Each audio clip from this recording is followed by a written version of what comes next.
አባዬ እንግዲህ ትላንትና ትሁቴን ከቤት አባርራለሁ በንዴት ተናዶ መጠጥ እንትን ብሎ እንግዲህ ስኳሩ ከፍ ብሎ ሆስፒታል ገባ ማለት ነው። ትሁቴ ታዲያ ስትሰማ ስቅስቅ ብላ አለቀሰች። አባዬ አውቃለሁ ለዚህ ሁሉ የዳረኩ እኔ ነኝ፣ ስለዚህ ይቅርታ አድርግልኝ አባቴ እያለች እንግዲህ ስቅስቅ አለች ማለት ነው።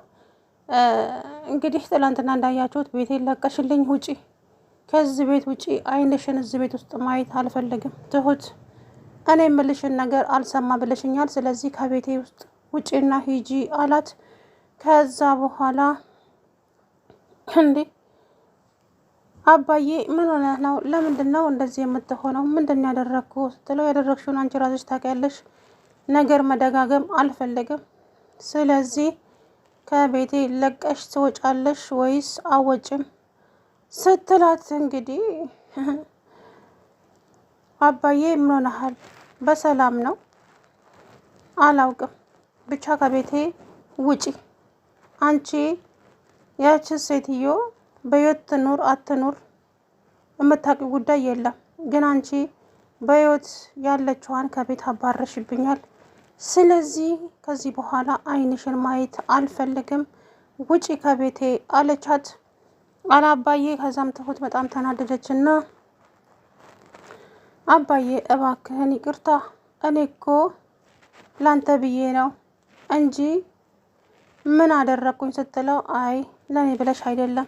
ከዛ በኋላ እንግዲህ የሆነ ሰው አባዬ ሊያስመታው ወይስ ሊያስደበድበው ሰው ልኮበት ነበረ። ነገር ግን ተመስገን እንግዲህ ከኋላ ኋላ እየተከተለ አፈር ከድሜ ቀላቀለው ሰውየውን ማለት ነው። አባዬ ታዲያ ሰክሮ መናገር እንኳን እስከሚያቅተው ነበር የጠጣው። ምክንያቱም ደህና የተውኩትን መጠጥ በአንቺ ምክንያት ጀምሬያለሁ። ትሁት ደስ ይበልሽ፣ አንቺ ሁልጊዜ እኔ የምነግርሽን ነገር አሰሚም።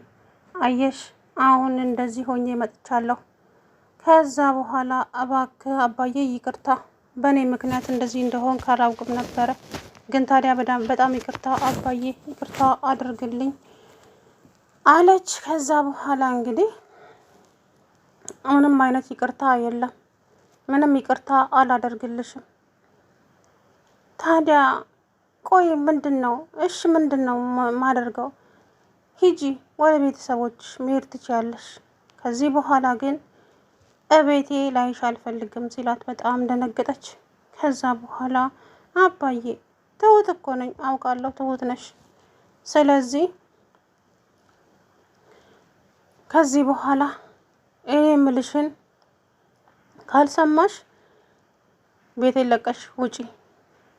እሺ አባዬ ግን ራስን ጠብቅ፣ ስለኔ አይመለከትሽም፣ ውጪልኝ አላት። እንግዲህ እሷም ሻንጣዋን ሸክፋ መንግስት ስትሄድ አባዬ ምረስታ ወደ ቤት እንደተመለሰች አላውቅም። ወደ ቤት ስትመለስ ግን አባዬ ራሱን ስቶ ወድቋል ማለት ነው። ደንግጣ ያው ፖሊስ እንትን ወሰዱት ሐኪም ቤት ማለት ነው። እንግዲህ ሰዎች ለአባዬ እየከፈለች ያለው ዋጋ አሁን አባዬ ምንድን ነው የሚለው? አለሜ ለምን ሄደች? አለሜ በአንቺ ምክንያት ነው ከዚህ ቤት የሄደችው፣ ምክንያቱ አንቺ ነሽ። በህይወት የሌለችውን ሴትዮ አለች ብለሽ እቤት ያለችውን ህይወት ያላትን ሴትዮ ከቤት አባረርሽብኝ። ትሁት እመኚኝ፣ አንቺን ከመውቀስ ወደ ኋላ አልልም፣ ምክንያቱም ለምኜሻለሁ በተደጋጋሚ ጊዜ ይሄ ነገር ይቅር። ነገሩን አውቃለሁ እኔ ነበርኩኝ የጀመርኩት፣ ግን ደግሞ ሳስበው ጥሩ አይደለም። ለዛም ይቅር ብዬ ለምኜሻለሁ። አንቺ ግን ልትሰሚኝ ፈቃደኛ አይደለሽም ትሁት። ስለዚህ ከዚህ በኋላ ከቤቴም ከህይወቴም ውልቅ ብለሽ ውጭልኝ አላት። በጣም ደነገጠች። እንኳን እሷ እኔም ደንግጫለሁ ትናንትና ማለት ነው። በጣም ነበር የደነገጥኩት ትሁትን እንደዛ ሲያደርጋት አባዬ ማለት ነው።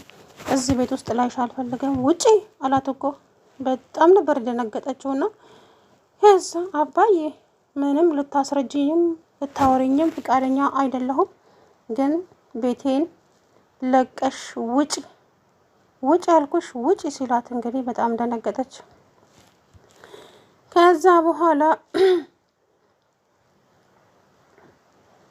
በጣም ሻንጣዋን ሸካክፋ ልትሄድ ስትል ናቲ መጣ።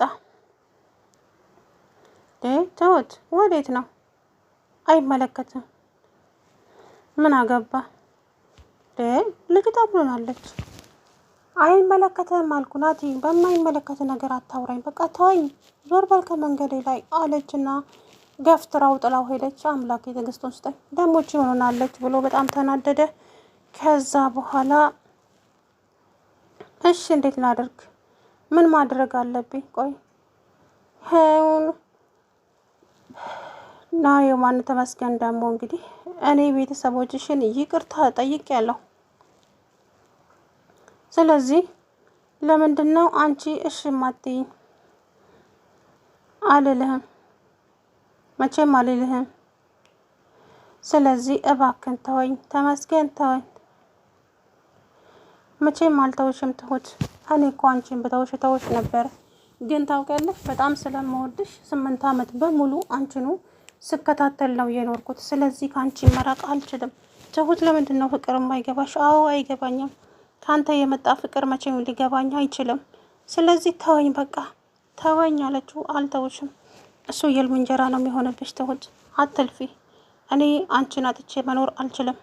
ስለዚህ እባክሽ ተረጀኝና አብረን ልጃችንን እናሳድግ። አይ እንደዛ አይሆንም፣ ትሰማኛለህ? ከዚህ በኋላ በህይወቴም ሆነ በመንገድ የምትመጣ ከሆነ ግን አሳልፌ ለህግ ሰጥሃለሁ። እኔ ህግ ምፈራ መሰለሽ? እንዴት ትሁት? እኔ እኮ ህግ አልፈራም። ምን ሆነሽ ነው አንቺ? ህግ ምፈራ ቢሆንማ ስንት ጊዜ ታስሬል ነበር እንዴ?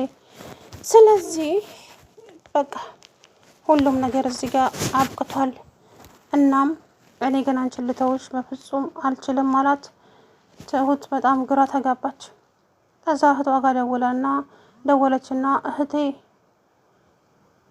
አቤት። ቆይ እህቴ ለምንድን ነው የምትቆጪ እንዴ? ምን አደረግኩሽ? ያደረግሽውን ማንቺ ታውቂያለሽ። ለማንኛውም ተመስገን መጥቷል። አዎ መጥቷል። አባቴንም ይቅርታ ጠይቆታል። እናማ አብረሽ ትኖሪያለሽ። ምን? አዎ አብረሽ ትኖሪያለሽ። ስለዚህ የልጅሽ አባት ነው ከሱ ጋር እንድትኖሪ። ማን ነው እንደዛ ያለው? አባትሽ ነው፣ እኔ አይደለሁ። አባትሽ ወስኗል። መቼም አላደርገውም ብላ ስልኩን ዘጋች። ናቲም ደግሞ ስለዚህ ሰውዬ ልታስረጅኝ ትችያለሽ ሲላት፣ ስለማ ሰውዬ? ስለዚህ አንቺ ሰውዬ ነው። መጀመሪያ ለእኔ ክብር ሲኖርህ ሁሉንም ነገር እነግርሃለሁ። ለእኔ ምንም አይነት ክብር ሳይኖርህ ስለ ሌላው ሰው ላወራ ዝግጁ አይደለሁም። በጣም ይቅርታ። አንተ መጀመሪያ ለእኔ ክብር አለ? እንዴት እንደምታወራኝ እንኳ እስቲ ዋቀው። ምን እየሆንክ እንዳለ እንኮ ሊገባኝ አልቻለም አለች። በጣም ተናደደ። ከዛ በኋላ እንግዲህ ጥላው ሄደች። አባዬም ታዲያ ትሁት ከዚህ በኋላ ስለዛች ስለሞተችው አበባዬ እንዳታወሪኝ፣ በቃ አሁን ዞር በይልኝ፣ ከአበባዬ ጋር ላውራ። እንደ አባዬ ከእሷ ጋር የምታወራለ? እሷ እኮ እዚህ የለችም እኮ በፎቶ ብቻ ነው እንጂ የምትታይህ። በቃ ሂጅልኝ ያልኩሽ አይደለ እንዴ? እያለ የሚስቱን ፎቶ እቅፍ አድርጎ እንግዲህ እያለቀሰ ነበረ ማለት ነው። ከዛ ያንን ካስቀመጠ በኋላ ሲሄድ እንትን አለ ማለት ነው። አባዬ እንግዲህ በንዴት ሄዶ መጠጡን እንግዲህ ከልብሶ አባዬ ችግር ውስጥ ገባ ማለት ነው። የሆነ ሰው ታዲያ የአባዬን መስከር አይቶ እንትን አለ ማለት ነው። አባዬን ሊመቱት ከኋላ እየተከታተሉት ነበረ። በጣም ነበር። እኔ ራሴ አሁን መቱት ስል እንግዲህ ጀግናው ተመስገን መጣና አፈር ከድሜ ቀላቅሎ ጥሎት ሄደ ሰውየውን ማለት ነው። ትሁትም ታዲያ አባዬማ ተናዶብኛል፣ አሁን እንዴት አድርጌ ነው የአባዬን ይቅርታ ማገኘው? ቆይ ማለቴ አስቀይሜዋለሁ፣ አውቃለሁ፣ የሚለኝን ሁሉ አልሰማ አልኩኝ። እሱንም ቃል አስገብቸው ከዚህ በኋላ እንደዚህ አላደርግም ብዬ፣ ግን እኔም ቃል አልሰማሁኝም። አሁን ምን እንደማደርግ እንኳ አላውቅም እያለች ከዛ በኋላ እንግዲህ ተነስታ ሄደች ማለት ነው። አባዬ ታዲያ አሁን ሆስፒታል ነው ያለው። ቤቲም ደግሞ ዛሬ ነገ እታሰራለሁ እያለች በእርግጠኝነት ቤቲን እንደዚህ ያደረጋት እህቷንም እንደዚህ ያደረገው ይሄ ተመስገን ሳይሆን አይቀርም። ሳስበው እሱ ነው።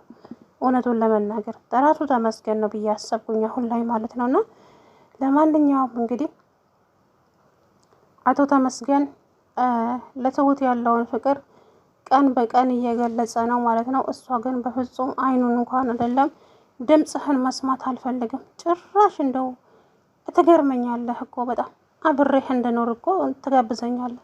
አረ እፈር እንጂ። ቆይ እንዴት ነው እኔ ካንተ ጋር የምኖረው ስታስበው? ያደረከኝ ነሳው እንዴ? ልጅነቴን ቀምተኸኝ ብዙ ነገሬን አሳጥተኸኝ አሁን ደግሞ እንደገና ሌላ ነገር ትላለህ። ስለዚህ የማይሆነውን ነገር አትበለኝ እባክህ፣ ከህይወቴ ውስጥ ውጣልኝ አለችው ትሁት። እኔ ያንን ነገር ማድረግ አልችልም፣ በጣም ይቅርታ፣ የልጄ እናት ነሽ። እኔ ደግሞ አንቺን ትቼ ማንንም ማግባት አልችልም፣ ተረጅኝ እባክሽ አላት። እሷም ሰውዬ ከህይወቴ ውስጥ የምትወጣ ከሆነ ከህይወቴ ውስጥ ውጣ፣ አለያ ግን ከባድ ችግር ይፈጠራል አለችው። ምንም ይፈጠር ምን፣ እኔ ግን ከአንቺ ውጪ መኖር አልችልም፣ በጣም ይቅርታ ትሁት። ከዛ በኋላ እንግዲህ እሺ እንዴት ላደርግ ታዲያ? በቃ አላቅም፣ እኔ አላቅም። ከዛ በጣም እንትን አለች ትሁት፣ ተናደደች። አባዬም ታዲያ ትሁት አንቺ ህፃን ልጅ አይደለሽም፣ እኔ እኮ ለአንቺ የምከላከልልሽ አንቺ ንግግር አታቂም ወይም ልጅ ነሽ ብዬ ሳይሆን በቃ ስለ አንቺ ስለሚመለከተኝ ነው እንጂ ራስሽን መከላከል በጣም ትችያለሽ፣ ብዙ ነገር ማድረግ ትችያለሽ። እኔ እዚህ ውስጥ መግባት የለብኝም፣ ግን ደግሞ አለ አይደለ? ስለዚህ እባክሽ ትሁት እባክሽ አላት። ከዛ በኋላ አሁን አባዬ ምን ላደርግ? እሺ በቃ ለተመስገንን ማግባት ከፈለግሽ አግቢው፣ ከዚህ ውጪ ግን እኔ ምንም ልል አልችልም። አባዬ እውነቴን ነው። ሰላም ውድና የተከበራችሁ የተስፋ ቻናል ቤተሰቦች እንዴት ናችሁ? አላሁ ደህና ነኝ።